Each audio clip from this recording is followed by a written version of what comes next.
welcome to the AP World History Podcast. This is episode 11, The Great American Civilizations. So far, the focus of this history course has been primarily the civilizations and people of Eurasia. Over the next 2 weeks, we'll get to look at civilizations of the Americas, Africa, and Southeast Asia. And this week, I'll give a quick recap of the civilizations in Mesoamerica and the civilizations in the Andes region of South America prior to European contact.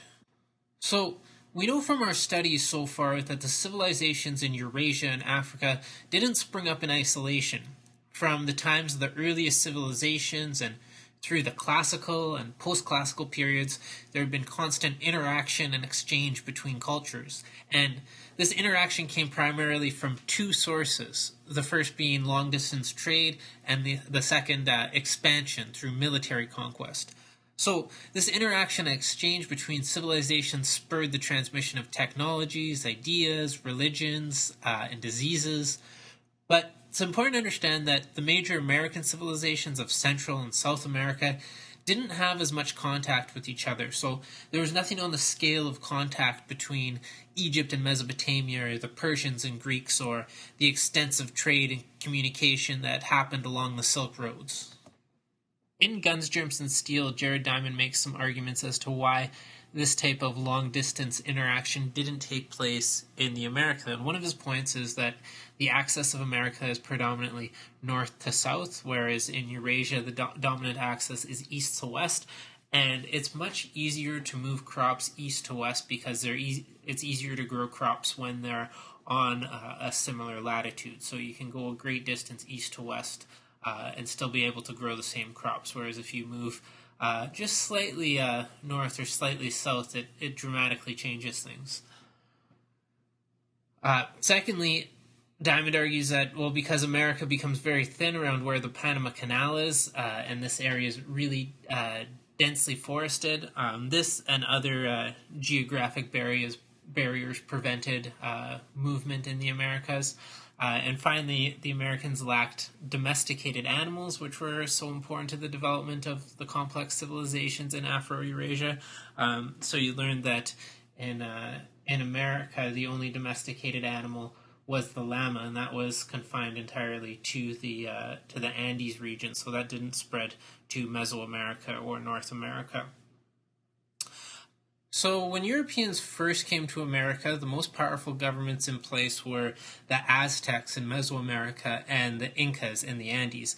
And for a long time, the history of pre-Columbian American societies focused primarily on the Aztec and the Inca because it's from a European perspective, and they were the people who were in power at the particular moment in history. That's the Aztecs and the Inca were in power in America at the particular moment in history when Europeans arrived.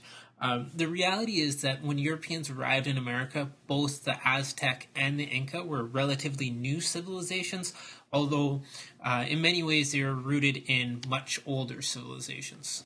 So we'll start with the civilizations in Mesoamerica. And Mesoamerica is a large region that spans central Mexico all the way to northern Central America. And throughout its history, it's produced many unique and complex civilizations, including the Olmecs, the Maya, Teotihuacan, the Toltecs, and the Aztecs. So the first Mesoamerican civilization you want to know something about are the Olmec, and you read about them briefly in Chapter 3. So they're considered the mother of all Mesoamerican civilizations, and they emerged around the year 1200 BCE in the Gulf of Mexico near the present-day Mexican city of Veracruz. The Olmec were farmers, but they didn't have access to the Fertile Crescent package of wheat and barley because, like everybody else in America, they didn't have interaction with Eurasians. So instead of wheat and barley, the Olmec grew the crops that would become the Mesoamerican staple crops, which are maize, squash, and beans. And Olmec farmers were productive enough to provide a surplus of food to support big cities, and some of these big cities grew to as much as 80,000 people. So cities for the Olmec were ceremonial centers. They were filled with temples and pyramids, elaborate tombs, And the Mesoamerican civilizations that would follow the Olmec were influenced by Olmec art, architecture, religion, and their language. The Olmec are best known today for their colossal stone head monuments, and today 17 of these giant stone heads have been unearthed, and each of these heads weighs at least 20 tons. So these heads are particularly interesting because they were built without using any metal tools.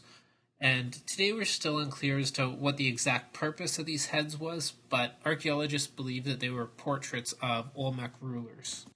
Of all the Mesoamerican civilizations, none are more revered than the classical Maya. The roots of Mayan civilization could stretch back as far as 2000 BCE, but the Mayans really flourished between the years 250 and 800. The Mayans eventually would occupy an area that included present-day Guatemala, Honduras, Belize, and southern Mexico. You will undoubtedly sometimes hear the Maya referred to as the Mayan Empire, but this isn't accurate. The Maya were never an empire. They were a group of people who shared a common language, religion, and cultural identity. All the cultural achievements of the Maya took place in a highly fragmented political structure with regional kingdoms and no central authority.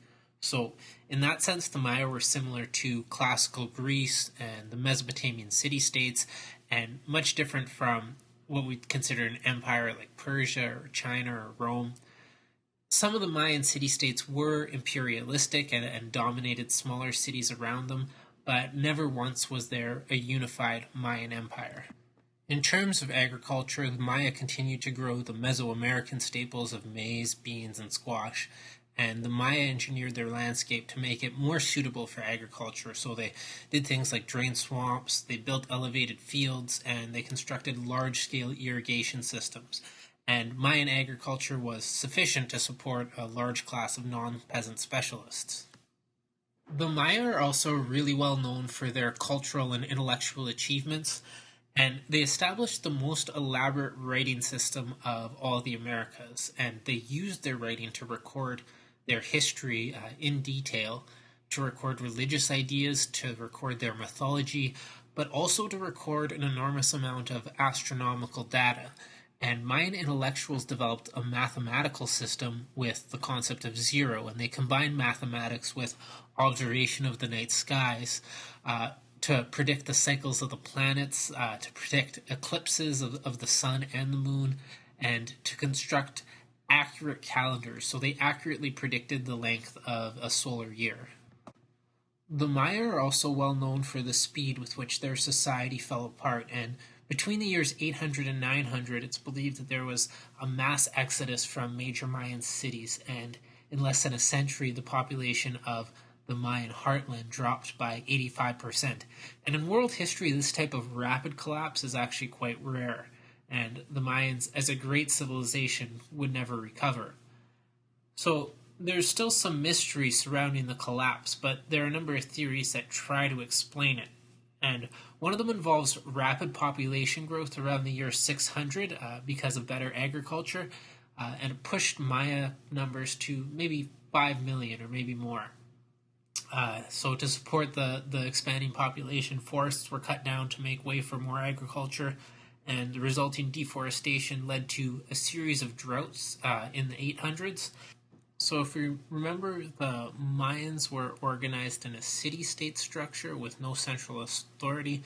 So instead of having a unified response to the problem, what the Mayans saw was increased warfare between different city-states, fighting over resources, fighting over territory, and the majority of the population died as a result of either famine or they were killed in war.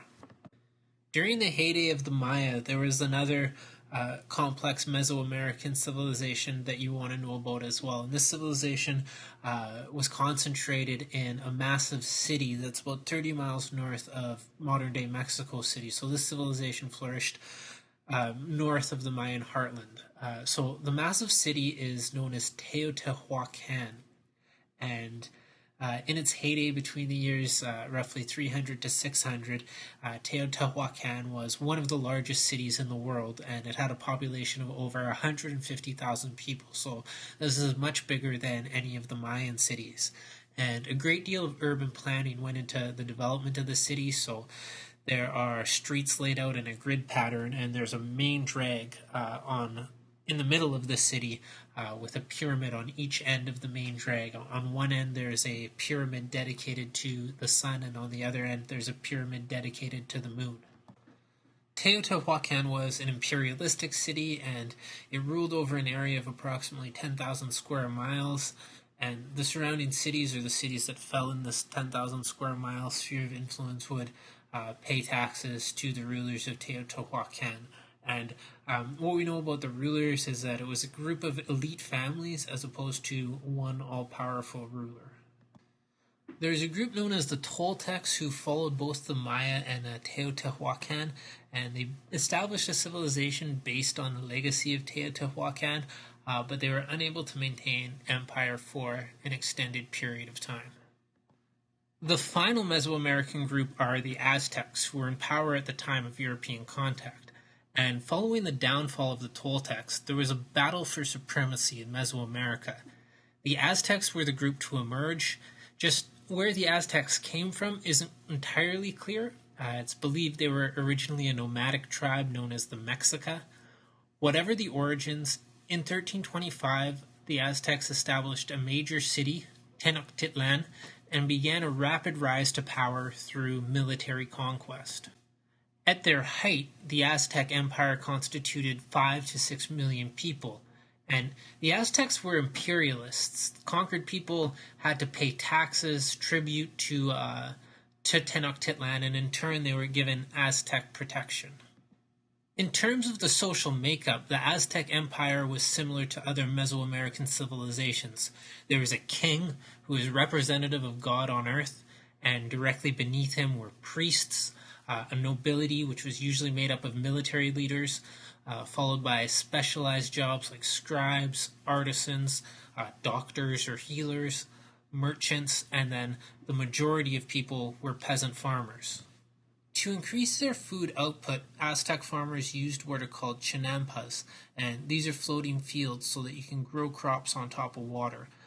Frames for crops were basically made from cane, and this cane was rooted to the lake floor, and farmers made beds in these frames of weeds and mud, and they planted crops in the frames.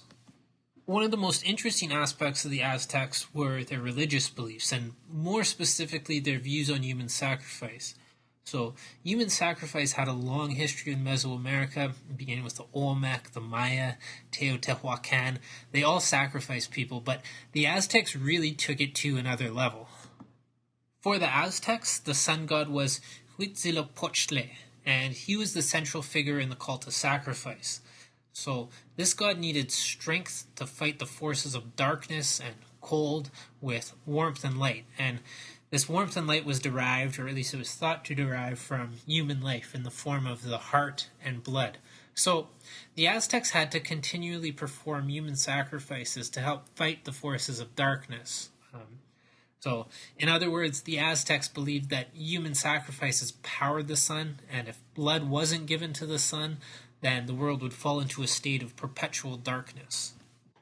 So, the most obvious reason for the decline of the Aztecs was the invasion of Spanish conquistadors, who were led by Herman Cortez. With that said, some historians believe that the Aztecs' days were numbered with or without the European invasion. And these historians would point to the fact that there were constant rebellions from subjugated peoples in the Aztec Empire who were resentful towards the imperial rule of Tenochtitlan. And maybe more importantly, the Aztec Empire was becoming too large for imperial rulers to manage. The expansion of the Aztec state was driven by the need for new prisoners of war to sacrifice. So the Aztecs sacrificed a lot of people, and these people were all prisoners of war. So if there was no war, there were no prisoners. And it would cause a lot of problems for the state if they decided they were just going to go grab some random farmers and start sacrificing them to the sun god. It would make relationships between the masses and the government much worse than they already were. So this need for for prisoners of war to sacrifice meant that the Aztec Empire was always locked in a state of warfare.